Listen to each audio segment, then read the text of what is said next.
আমার দেশে একটা প্রথা আছে, বাংলাদেশও, মা বাপ মরে গেলে 8-10 জন মোল্লা দাওয়াত দিয়ে খতম পড়ায়। এই যে 10 জন মোল্লা দাওয়াত দিয়ে খতম পড়াইছেন, কোরআন তো মোল্লারাই পড়ছে, আপনার ফেরও খিদা লাগবে, আপনার বাচ্চি আমি খাইলে আপনার ফের বলবো শান্তি হইব না, আপনার ভাত আপনার খাওয়ান লাগবো।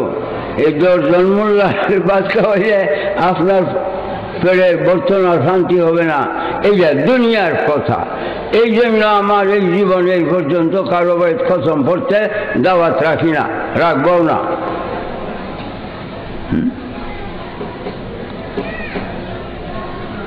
নিজের ভাত নিজে খাইলে ফের বলবো শান্তি হইব, অন্যের খাওয়াইলে আপনার শান্তি